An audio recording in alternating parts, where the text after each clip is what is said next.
In this video, Dr. Jordan Peterson explains how you can set up your value system to feel positive emotions.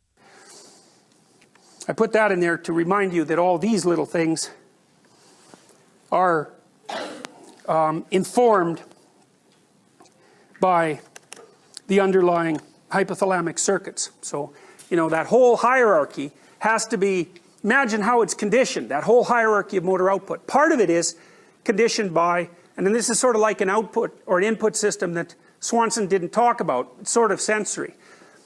That whole sensory motor hierarchy, sensory motor perception action hierarchy, we'll say, has to be constructed so that your basic motivational states stay satiated, right? Because otherwise you get thirsty enough and you die, or you get hungry enough and you die. It's like you have to organize your behavior so that those basic motivations stay fulfilled. So each of the little ovals that make up that hierarchy have to be organized and laid out with that set of limitations in mind. But then, of course, there's a higher order limitation, which is more the one that Piaget talked about, which is that not only do you have to organize your internal hierarchies to take care of all of your basic motivations, but you have to do that while everyone else is doing the same thing.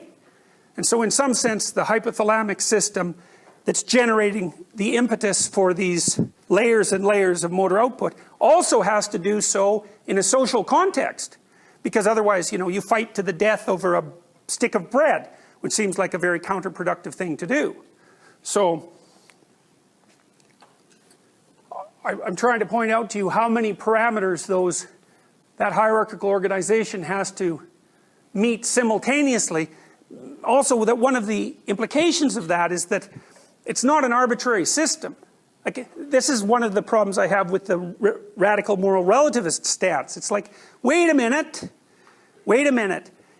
For you to set up your perceptual and behavioral system, it has to solve a whole bunch of problems, and they're really complex problems, and they're kind of arbitrary in some sense. Like, you get hungry and you need to eat. It's arbitrary. So what that means is you can't fill that hierarchy with just any old thing. Not only does it have to work to keep all the complex parts of you functioning here and now, but it has to keep them functioning here and now in a way that doesn't disturb them functioning tomorrow or the next day or the next week or the next month. So that's integration across time spans. That's a killer, right? Because you can't just go out tonight and drink 40 ounces of vodka and then, write the test on Thursday. So there's probably not. So some of you might try. But then you also have to organize your behavior in the here and now with your behavior spread across time frames in the presence of other people who are also organizing their behavior across time frames. It's like once you put that many parameters on the organization of a personality, you can see right away that it can hardly be arbitrary. It's tightly constrained. Okay, so here's some basic emotions. We talked about basic motivations. And so what we're going to do in a simple way is we're going to divide them into two: positive emotions and negative emotions. Okay, and that basically gives you extroversion and neuroticism. So positive emotions, they kind of fall into two classes. The one class is the positive emotion you feel when you run a motivational frame to its limit. So you're hungry, you go have a peanut butter sandwich, and then you're no longer hungry. Okay, so what's the state? How do you define the state after you've eaten your peanut butter sandwich and you're no longer hungry? Well, you're not jumping up and down and cheering like someone who just made a touchdown, right? So it's not that kind of enthusiastic positive emotion that you see when people are celebrating.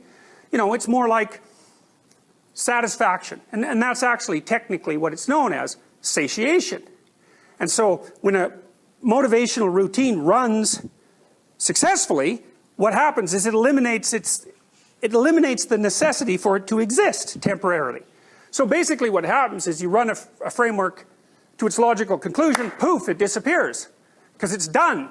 And you might be satisfied about that, but the next thing that happens is another motivational framework pops up and you're in the same game. It's Sisyphus, fundamentally. So anyways, it's satiation that is the term satiation is technically used to describe the state of being that's characteristic of the successful execution of a motivated frame. It's also known as consummatory reward. Consummation, consume. And that's associated with unconditioned, that's an unconditioned response. Which means you don't have to learn it. So it's an unconditioned positive response.